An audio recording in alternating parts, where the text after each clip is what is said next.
love your wife, play the wholesome family man, and make the marriage such a big part of your personality that the internet starts recognizing you for it. For more than 8 years, that was Ned Fulmer's entire brand online. And by 2022, that brand was independent with its own production company. 8 million subscribers, 2.5 billion views, a best-selling book, a national tour, a Food Network show, and roughly $6 million a year in online content revenue. The image of a devoted husband had done its job extremely well. Ned Fulmer was one of 4 co-owners of the Try Guys, but inside this massive online empire, Ned's role was always the simplest to understand. He was the wife guy, the one whose entire on-camera presence revolved around a single relationship. There were videos with his wife, sponsorships built around the family image, a cookbook co-authored with his wife that is still available on Amazon, a podcast with Ariel built around parenting and married life. But the clearest symbol of the whole thing was a small plastic figurine of Ned himself, with a button on the back that said, "My wife," when you pressed it.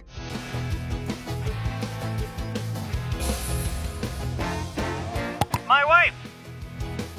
It was funny, it was marketable, and for years it worked almost too well, because Ned's image was not built on chaos, controversy, or unpredictability. It was built on trust. The audience believed the husband on camera was the same man when the cameras were off, and the Try Guys definitely benefited from that belief, which is why when the first cracks appeared, they did not look like the beginning of a massive public collapse. At first, it was just a few strange details, a missing face in recent videos, fans noticing awkward edits, a blurry clip spreading in corners of the internet before anyone official had said a word. And then almost overnight, this same image Ned had spent nearly a decade building became the thing dragging everything down. But to understand why the fallout hit as hard as it did, you have to go back to who Ned Fulmer was before the internet ever knew him as the wife guy. Born in Jacksonville, Florida, Ned Fulmer didn't start out as the kind of person you would expect to become a YouTube personality. After high school, he went to Yale, and his degree was not in film, comedy, or media, but while studying a hard science degree, Ned was also doing something completely different. He joined a campus improv group called The Exits, where he started developing the performance side of his personality long before the internet ever knew his name. By day, he worked in a renewable energy lab, but outside of that, he was performing improv and sketch comedy at Second City and on I.O. Chicago house teams, the same venues connected to people like Tina Fey, Stephen Colbert, and others who went on to have careers in entertainment. And Ned was good enough that Time Out Chicago named him a critic's pick. Around that same period in Chicago, he met Ariel through mutual friends at a party. Strangely enough, Ariel was also from Jacksonville, Florida. She had studied sociology and anthropology, and unlike the way she would later be introduced to millions of viewers, she already had her own creative life, with a background in interior design and art. They dated for nearly 2 years, married on June 16, 2012, and eventually settled in Los Angeles. That's where things started moving. In 2013, Ned joined BuzzFeed as an intern. On paper, that sounds like a normal entry-level job, but things moved fast, and within 1 year, he had risen to the role of development partner at BuzzFeed Motion Pictures. The title came with actual organizational authority. He created BuzzFeed's Video Fellowship program, through which he hired, trained, mentored, and managed video producers. In total, he hired and managed over 30 full-time video producers during his time there. So before the internet ever knew Ned Fulmer as the guy who loved his wife, BuzzFeed knew him as someone that can be trusted with authority. On September 12, 2014, BuzzFeed uploaded a video called "Try Guys Try On Ladies' Underwear for the First Time." The idea was extremely simple. 4 BuzzFeed employees would try something unfamiliar, react honestly, and let the awkwardness carry the video. The 4 men were Yuji Lee Yang, Keith Habersberger, Zach Kornfeld, and Ned Fulmer. Together they became the Try Guys, and almost immediately it was obvious that the format worked. The videos were cheap to produce, easy to understand, and built around a dynamic viewers could recognize within seconds. 4 different personalities, 1 uncomfortable situation, and enough chemistry to make people keep clicking. By 2018, their videos across BuzzFeed's YouTube and Facebook pages had pulled in more than 1.5 billion views. 1.5 billion views in 4 years, starting from a video about underwear. Part of the reason it worked was that each member had a role, and the roles were distinct enough that you understood them within the first 30 seconds. Eugene Lee Yang was the artistic one, who would later become publicly known for his work as an LGBTQ activist. Keith Habersberger became the food guy, with his love of fried chicken eventually turning into its own lane of content. The greatest recommendation I could ever give to you in my life is to go eat at Tokyo Fried Chicken Co. If you're anywhere near the Los Angeles area, I promise you it's worth the drive. It's adorable. The people who work there are amazing. The food is unbelievable. I mean, look at this chicken. Zach Kornfeld brought a more scrappy, thoughtful energy to the group. He spoke openly about his health struggles and clearly had ambitions beyond just making YouTube videos. At first, Ned fit neatly into the group as the more polished, slightly competitive married one. It was not the entire brand yet, but the pieces were already there. While the others had identities that could easily stand on their own, Ned's most memorable trait kept pointing back to one person outside the group, his wife, Ariel. At the time, that was not a problem. In fact, it made him more recognizable. The devoted husband angle gave him an easy role in the group, and audiences responded to it. But as the Try Guys got bigger, the stakes around that image got bigger too. In June 2018, the Try Guys announced they were leaving BuzzFeed because their contracts were expiring. After 4 years of working at BuzzFeed, we had a great time, but we were on contracts. Those contracts were expiring. Eugene left in February. Ned, Keith, and Zach followed in April. In June 2018, Second Try LLC was officially announced. Hi, I'm Keith. I'm Ned. I'm Zach. I'm Eugene. And we're the Try Guys. This was their own production company, owned and run by the 4 members themselves. And within just 5 days of the company officially starting, the channel had already crossed 673,000 subscribers. Ned Fulmer held the title of executive producer and producer. He was on camera, but he was also part of the room where money, talent, and company decisions were handled. At its peak, the business was significantly larger than most casual viewers probably realized. Around 30 million monthly YouTube views, 4,000 Patreon subscribers, a New York Times #1 book, a national tour. Industry analytics put the online content revenue alone at around $6 million a year. Then came The Hidden Power of Effing Up, a book co-written by all 4 members and published by HarperCollins in June 2019. The book reached #1 in the New York Times bestseller list for self-help and advice. That same year, they also went on a national live tour. At the time, industry analytics estimated the total at approximately $6 million a year in online content revenue alone. So by the time 2022 arrived, the Try Guys had become a full-scale media company, with employees, sponsors, publishing deals, live shows, and millions of dollars moving through the brand. And Ned was one of the people helping running it, which is what makes the next part of the story so important. Because while the company kept growing, Ned's role in front of the camera was slowly becoming simpler, louder, and much harder to separate from his real life. However, there's no single moment when Ned became the wife guy. It happened piece by piece, through videos, The lives with those who matter the most to us. My wife. No. Oh. products, appearances, My wife. My wife. My wife. My wife. My wife. My wife. My wife. My wife. My wife. My wife. My wife. My wife. My wife. and inside jokes that kept coming back so often they eventually became the main thing people associated with him. The "my wife" catchphrase started as a normal part of Ned's personality on camera. He talked about Ariel constantly, brought her up in conversations, and made his marriage one of the earliest jokes for viewers to recognize. My wife. My wife. My wife. My wife. My wife. My wife. My wife. My wife. My wife. I'm married to my wife. Fans even started comparing it to Borat's famous "My Wife" line. The Try Guys' own second channel eventually published a compilation video of Ned saying "My wife" in 2021. Ariel herself became a regular part of the content. She appeared in videos like Ned and Ariel Write a Cookbook, Home Cooked versus $200 Ice Cream Shake, Home Cooked versus Chef's Japanese Jiggy Souffle Pancake. The format of these videos usually worked the same way. Take the marriage and subject it to some kind of experiment. Even when the video was about food, design, or parenting, the real appeal was watching a devoted married couple on camera. Every appearance from Ariel made the image feel more real, and over time she became one of the pieces holding Ned's entire brand together. And that's where Ariel's role in the story gets more complicated, because long before she became a regular part of her husband's content, she had already built something of her own. In 2015, Ariel founded Fig and Stone Designs, a vintage and handmade interior decor business that existed separately from the Try Guys. She had her own creative network, her own taste, and her own identity. But as Ned's wife guy image grew, more and more of that public identity got pulled into his. The projects kept expanding. In September 2021, Ned and Ariel launched Baby Steps, a podcast about parenting. By that point, their children, Wesley, James, and Finley, were also part of the public family image. And then came the clearest symbol of the entire thing, a small plastic figure of Ned Fulmer with a button on the back. You pressed it and it said, "My wife." My wife!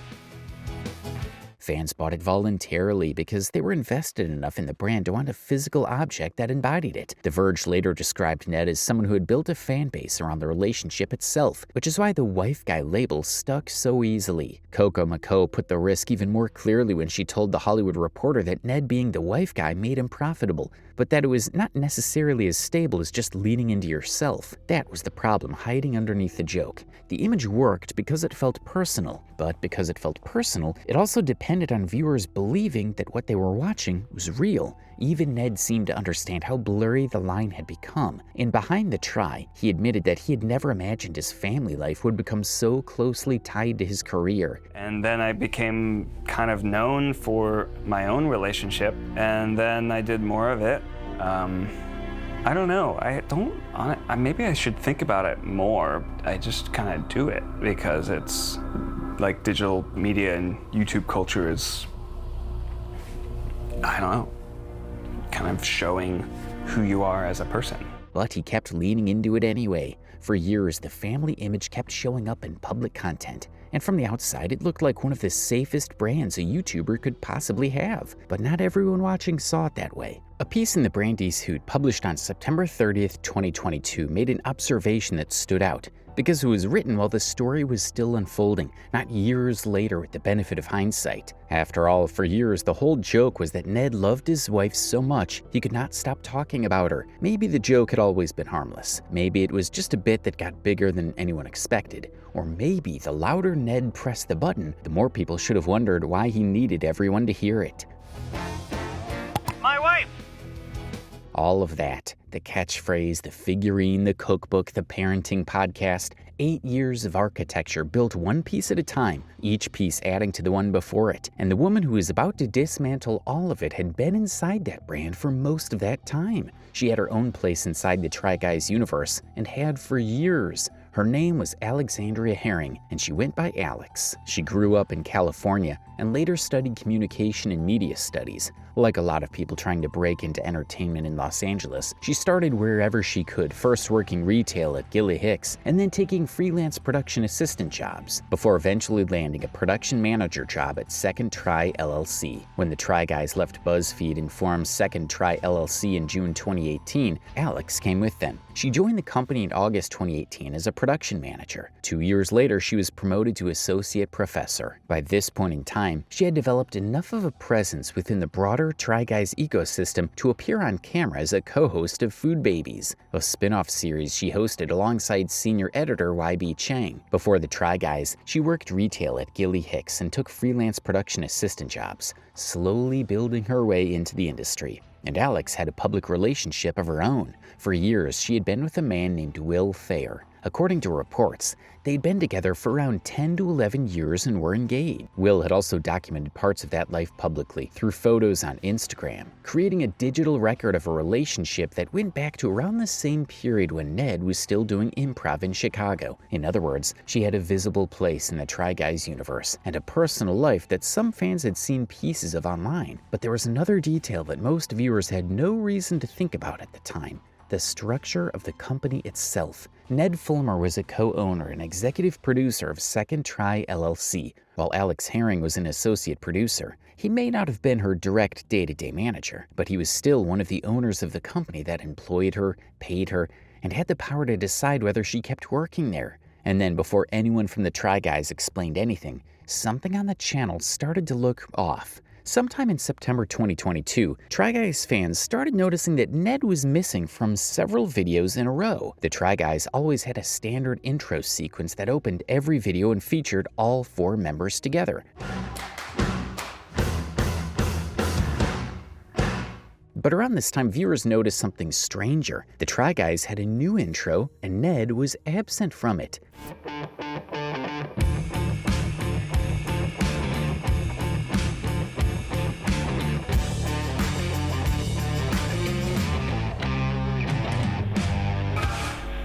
And fans immediately picked up on it. Soon, people were asking what was going on. For a fan base that had spent years watching these 4 men together, Ned's sudden disappearance did not feel normal. Around the same time, Ariel also stopped appearing on You Can Sit With Us, a podcast she had regularly been a part of. Episode 114 came out without her. Then episode 115 came out without her too. And naturally, fans picked up on this too. On its own, none of this proved anything. Creators miss intros, guests skip podcast episodes. But once people started paying attention, the details kept compounding. On September 1st, a Reddit user claimed they had seen Ned and Alex at a Harry Styles concert at Madison Square Garden. Just the two of them at 9 p.m. The fan even got a selfie and claimed Alex seemed annoyed once she realized they had been recognized. Then on September 3rd, another Reddit user, uhamilton390, posted a much bigger claim. Multiple people have seen Ned around New York City this week making out with women at the local bars. It's unfortunate for Ariel, his family, and the Tri team, but this is true. The account and post were later deleted.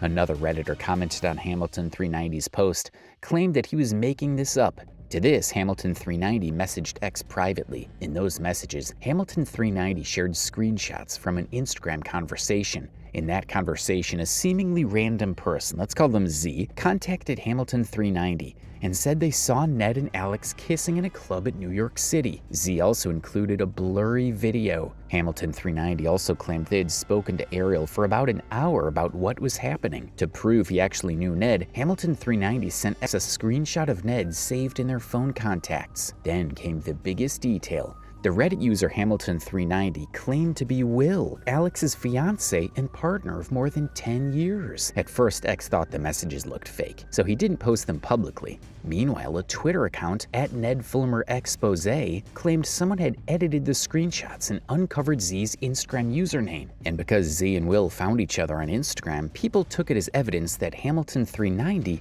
really could be Will. The same account also enhanced the blurry screenshots from the New York City club. This caused the fans to start comparing the people in the footage to Ned and Alex, even pointing out the height difference. Still, plenty of people held back. The footage was too blurry to be certain about anything, so it sat there, uncertain, unsettled, for a few more weeks, until another clue surfaced. On September 8th, Zach told listeners on Tripod that he'd had a rough week and was just surviving. I've literally watched those. When I tell you that, like, I've had a rough week.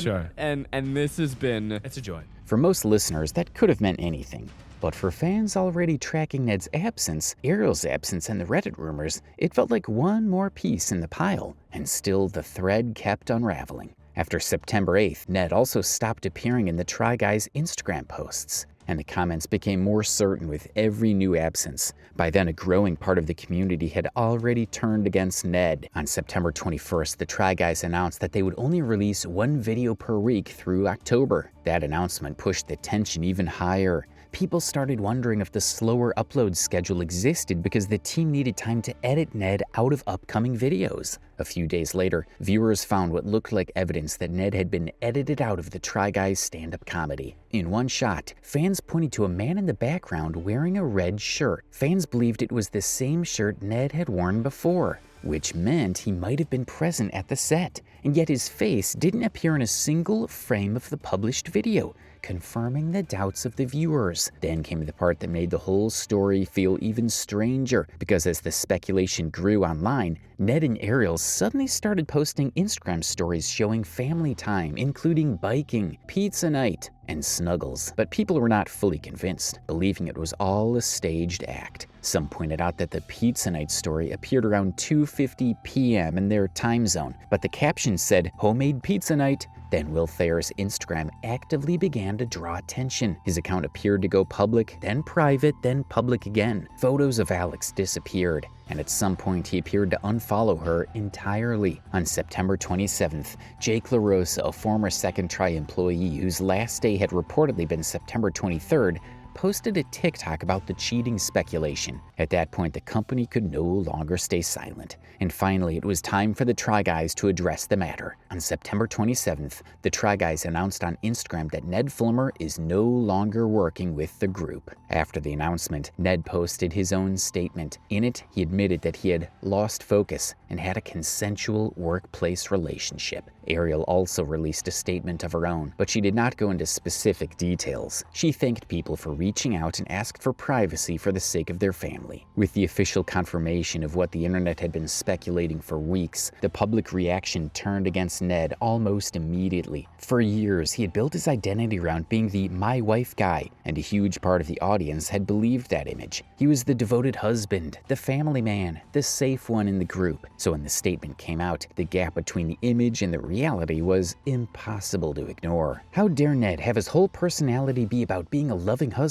still disrespected his family like this? This story quickly escaped fan pages and became mainstream news. But the detail that made everything bigger than ordinary internet drama was the phrase workplace relationship, because this was also about a co-owner of the company having a relationship with someone who worked there. The phrase lost focus became its own problem. How did he lose focus when he mentions Ariel and kids in almost every episode, and is constantly pushing out content surrounding his family? The I lost focus rubs me the wrong way. You needed to focus on not cheating on your wife? Meanwhile, much of the community rallied around Ariel. One Reddit user argued that Ariel had done everything she could to support Ned, only for him to damage the life they had built together. However, Ariel didn't go public with anger. She wasn't posting call-outs or giving statements to the media, even after everything she was seen appearing near him. In one video, the two were filmed walking down the street and leaving together. When asked about their relationship, Ariel said they were working on working things out. Hi guys. Hey, are you guys working things out? Yeah. You are? Working things out. The comments section largely had nothing bad to say about Ariel, but the anger toward Ned only kept getting worse, especially after people started revisiting clips where he seemed smug about his wife guy image. Hi Ariel, hi Ned. Hey, what's next in your career, Ned? Okay.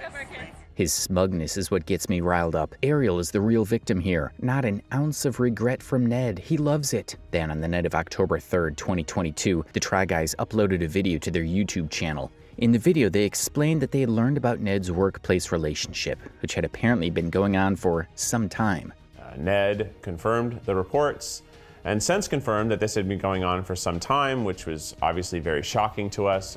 After finding out, the team launched an internal investigation and suspended Ned from work activities. And thus began a 3-week process of engaging with employment lawyers, corporate lawyers, HR, PR, and more, in order to make sure we were taking all necessary steps. They said Ned had officially been removed as an employee and manager on September 16th. So on Friday, September 16th, the three of us signed written consent of the members of Second Try LLC approving the removal of Ned as a manager and an employee. And viewers could see how disappointed the remaining team members looked, but many fans even praised the way the team handled it. After the October 3rd video, the Try Guys had finally said their side. They explained when they found out, how they investigated it, and why Ned had been removed from the company. For the remaining members, it was an attempt to close the door and keep the business moving. But for Ned, that door stayed shut for a very long time. After September 27th, 2022, he basically disappeared. No posts, no interviews, no responses to media requests. Ariel's request for privacy was the last public word she offered for years. Alex Herring and Will Thayer said nothing either. Everyone at the center of it went quiet at the same time, and the only thing that kept the story alive was the audience's refusal to move on. But then in July 2023, Ned's sister posted photos from a Taylor Swift concert, and in those photos, Ned and Ariel were standing in the same frame. Some people saw it as a sign that the marriage might have survived. Others felt bad for Ariel, but had almost no sympathy left for Ned. In the meantime, the Try Guys kept going.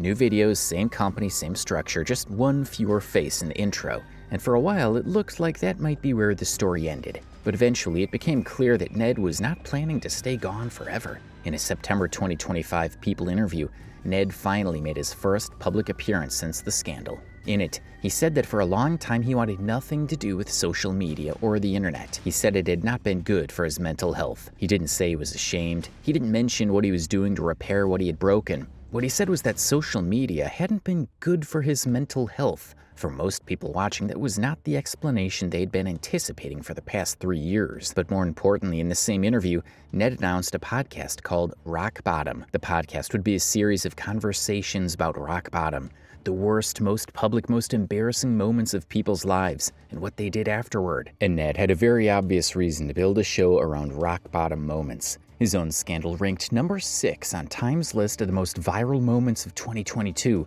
meaning the most humiliating moment of his life had now become part of his pitch for his return. The first episode came out on September 17th, 2025, and the first guest was Ariel Fulmer. On the podcast, Ariel confirmed that she and Ned had been separated since 2022. She also made it clear that forgiveness had not happened yet. When Ned asked her directly if she had forgiven him, Ariel answered with 2 words: absolutely not. No, like, people ask me, like, do you forgive Ned for what he did? And I mean, the answer is no, absolutely not. How can you forgive somebody for lying to you, for cheating on you? No. Naturally, that became the clip everyone started sharing. During the episode, Ariel also said Ned had not asked her to come on. She said she chose to participate because she saw herself as a stakeholder in the Rock Bottom project and wanted the channel to succeed. She also explained that they had spent years in therapy, both separately and together, trying to work through what had happened. So we went inside and we talked about it a little bit, and then we had our therapy session, and then we came out, and then there were multiple people outside, and it was probably one of the strangest situations that I personally have ever been in. I did not know what to do with my face. And so my reaction when I don't know what to do with my face is I smile. Yeah. Ned said the impact on Ariel was the most devastating part for him to process and take responsibility for. It was understandably a messy and devastating situation for everyone involved. And I was the cause of it. That may well have been genuine remorse, but it was also happening on Ned's podcast in the middle of his return to the internet, which meant the audience was watching 2 things happen at the same time: a painful conversion between 2 people whose lives had clearly been damaged, and a comeback being built around that pain. That's what made the episode so uncomfortable. Some of it seemed genuinely honest, but the honesty is being packaged inside a media launch. Northeastern University marketing professor Amy Pye had a precise way of explaining why the Rock Bottom podcast was such a calculated move, and why in a deeply uncomfortable way, it made complete sense for someone with Ned Fulmer's specific background. That observation gets to the center of what Rock Bottom is doing. Ned once again took something personal and turned it into public content. The Tri-Wives, the Date Night Cookbook, the Baby Steps podcast, and the Architectural Digest Home Tour were all built on the same basic formula. Take a private life, put it on camera, and make it part of the brand. Now he was doing it again. Only this time the material was the wreckage of the brand he had destroyed. Unsurprisingly, the internet had a lot to say about the comment. Post-game interview after cheating on your spouse is insane work. I can't believe he's really interviewing her about him traumatizing her. To viewers, he was a man who had hurt multiple people and was now launching a revenue-generating show about that pain. He has the audacity to put ads on this video, and that damage was basically the entire premise. Others treated the whole situation like a warning about building your entire public image around being perfect. A lot of viewers also made it clear that they were watching for Ariel, not Ned. But the strangest part of Ned's comeback did not happen on a podcast. Perhaps in another desperate attempt to stay relevant, on October 8th, 2025 in Jacksonville, Florida, Ned Fulmer made his professional wrestling debut at AEW Collision tapings. He performed under the name Nasty Ned, and somehow the name itself made the whole thing even more ridiculous. Ned told Fightful that he wanted to play a heel character, and one rejected idea was apparently called Grandpappy. According to him, Nasty Ned ended up being the name because the pants had already been printed. And just when the wrestling moment seemed to be over, Ned gave the internet something else to talk about. In February 2026, an old TikTok started circulating again. The video showed Ned dancing closely with a woman at Jason Aldean's rooftop bar in Nashville. The clip spread quickly, and many viewers initially assumed the woman was Alex Herring. Keith Habersberger responded on social media with a clarification. According to Keith, the video is from a group outing celebrating the wrap of their television show, and the woman was Rachel, their producer and longtime friend. So this video was taken in March or April of 2022. We were just wrapping our first episode of our Food Network TV show in Nashville. But this is a video of Ned and our producer Rachel, who's been with us since 2018, dancing as friends, hugging and celebrating and being proud of ourselves for making a TV show. This clarification helped explain the clip, but it didn't make people any warmer toward Ned. So it was just a normal thing for him to touch his employees like that? Respectfully, you might not have known, but there's no way that his dancing was just friendly celebration dancing, because by this point Ned was no longer being judged like a normal creator making awkward public appearances. Every move he made was being viewed through the scandal he still had not fully escaped. And honestly, that's the part Ned seems least able to outrun. For years, he trained the audience to care about his private life. His marriage was the main appeal for the viewers. So when that image collapsed, people refused to move on. Not because they still believed in the brand, but because they had already been invited too far inside it. And that's what makes his comeback so strange. Ned's not returning as the same wife guy everyone used to know. That version of him does not really exist anymore. But he's still doing something familiar, taking the most personal parts of his life, putting them in front of an audience, and hoping people will keep clicking. Only this time, it's not the perfect marriage being sold back to viewers. It's everything that was left after it fell apart, and the internet couldn't care less.